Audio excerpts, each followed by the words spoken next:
this is not anywhere near as brutal as Japan, and it's not as brutal as 2000, and it's extremely painful, and one doesn't like to be early.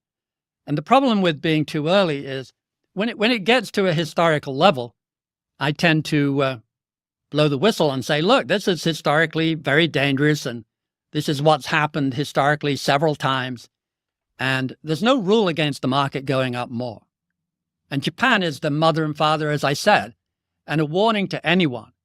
You've never been over 25 times earnings, you go to 65. You have to be ready with some part of your brain for the market to keep going.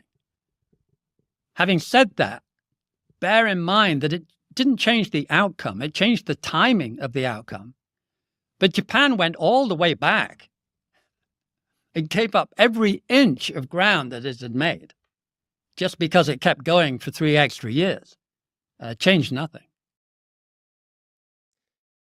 There's a lot to touch on there. I think the first thing I'll say is that, you aren't always screaming from the mountaintops saying the market's going to go down, because you actually released an article during the great financial crisis, the day the stock market happened to bottom. So, saying, you projected double-digit returns in the U.S.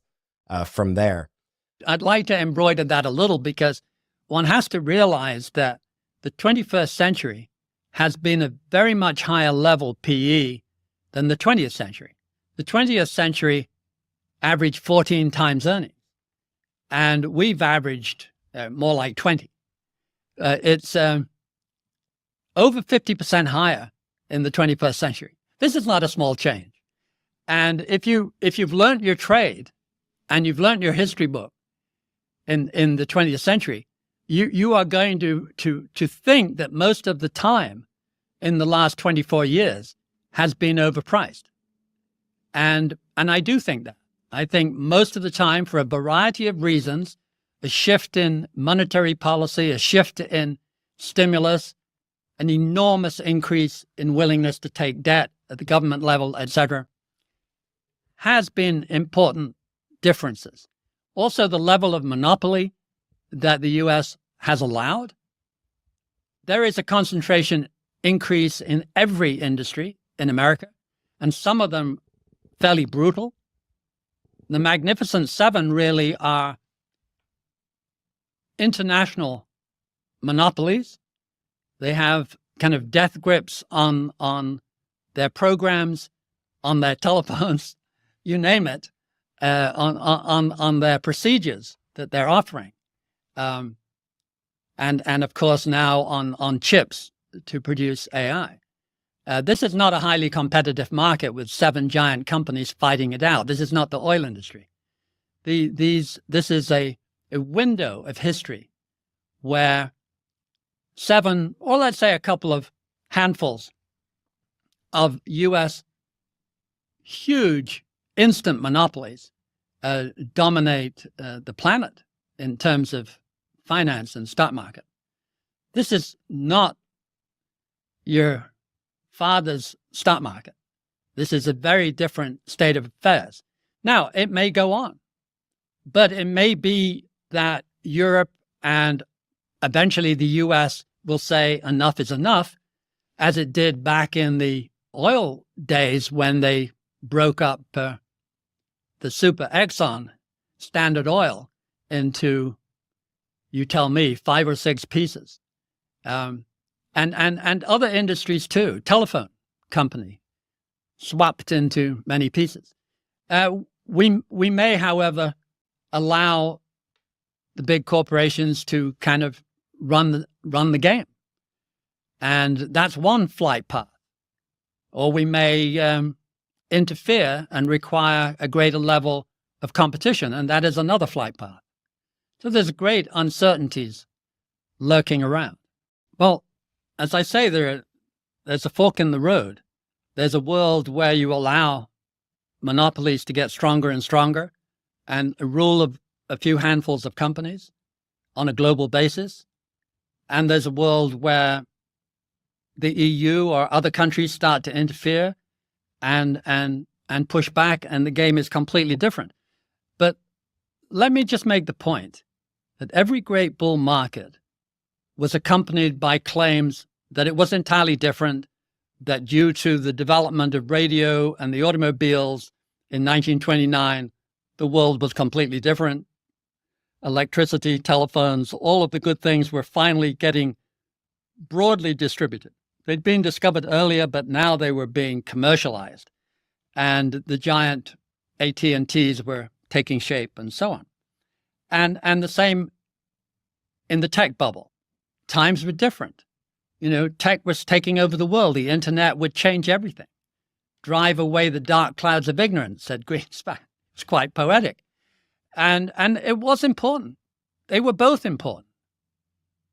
But in between, the market became, once again, quite mundane and quite boring. And let me just talk about Amazon.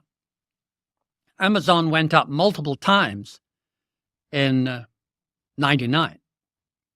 And Amazon is a terrific, successful firm and one of the players now. But it went down not a lot in 2000 and that bear market.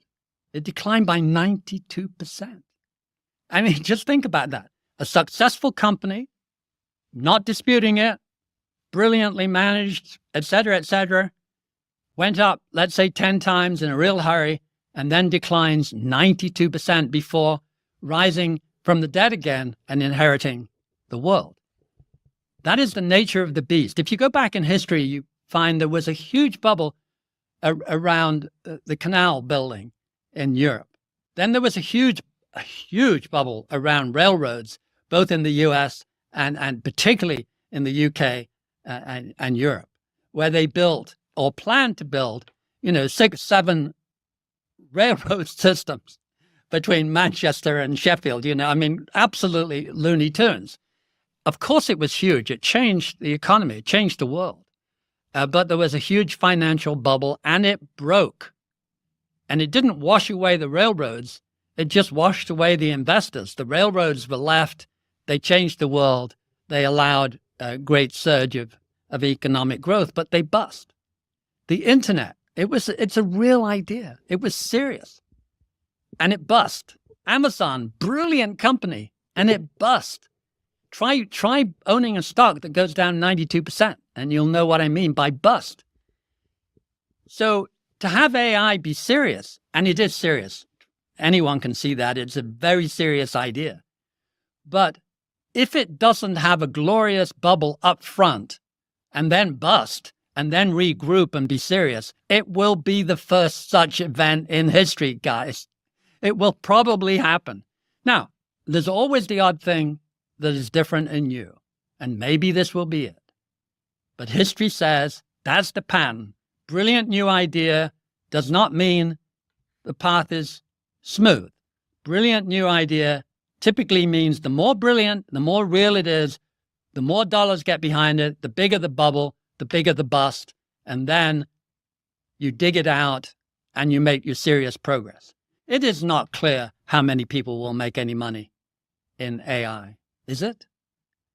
And how do you sell chips to lots of people when, for a year or two anyway, they're reeling back from the fact they've spent tons of money and they've had no return on it?